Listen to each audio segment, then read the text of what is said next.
লেবাননে এক ইসরায়েলি সেনার হাতুড়ি দিয়ে যীশুখ্রিস্টের মূর্তি ভাঙার ঘটনায় বিশ্বজুড়ে খ্রিস্টান ধর্মাবলম্বীদের মাঝে সমালোচনার ঝড় উঠেছে।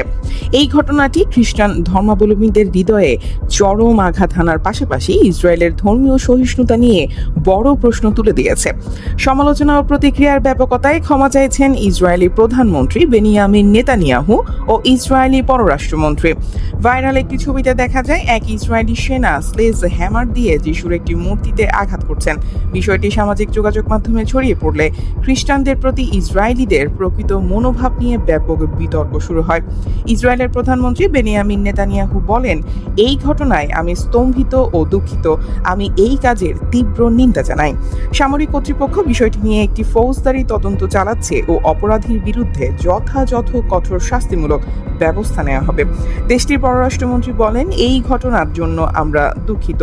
যেসব খ্রিস্টানের অনুভূতিতে আঘাত লেগেছে আমরা তাদের কাছে ক্ষমা চাইছি। স্থানীয়দের দাবি, মূর্তিটি দক্ষিণ লেবাননের দেবেল গ্রামের একটি পরিবারের বাড়ির বাইরে ক্রুশের সঙ্গে স্থাপিত ছিল। এই গ্রামটি এমন কয়েকটি এলাকার একটি যেখানে ইসরায়েল হিজবুল্লাহ সংঘাত চললেও বাসিন্দারা অবস্থান করছেন। ইসরায়েলি প্রতিরক্ষা বাহিনী IDF 20 এপ্রিল এই ছবির সত্যতা নিশ্চিত করে একটি বিবৃতি প্রকাশ করেছে। তারা জানিয়েছে যে প্রাথমিক পর্যালোচনায় দেখা গেছে ছবিটি দক্ষিণ লেবাননে কর্মরত এক ইসরায়েলি সেনার। তারা ঘটনাটিকে অত্যন্ত গুরুত্বের সঙ্গে দেখছে।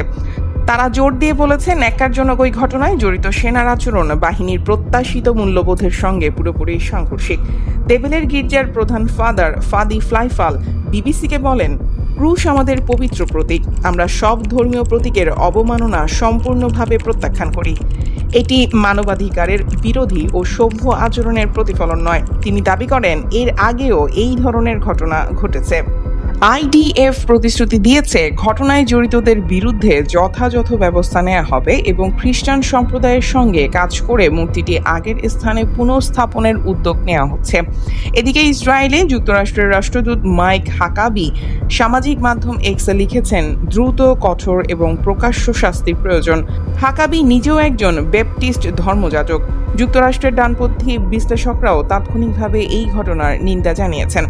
সাবেক কংগ্রেসম্যান ও মার্কিন প্রেসিডেন্ট ডোনাল্ড ট্রাম্পের সাবেক উপদেষ্টা ম্যাট গ্যাটজ ছবিটি শেয়ার করে লিখেছেন, ভয়াবহ।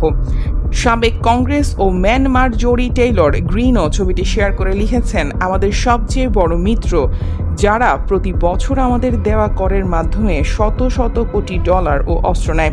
এই ন্যাক্কারজনক ঘটনার পর ইসরায়েলি পার্লামেন্টের ফিলিস্তিনি সদস্যরাও কড়া প্রতিক্রিয়া জানিয়েছেন। সংসদ সদস্য আইমান ওদে উপহাস করে বলেন, তিনি এখন পুলিশের সেই বিবৃতির অপেক্ষায় আছেন যেখানে বলা হবে যে যিশুর মূর্তির কাছ থেকে ওই সেনা হুমকি বোধ করছিলেন।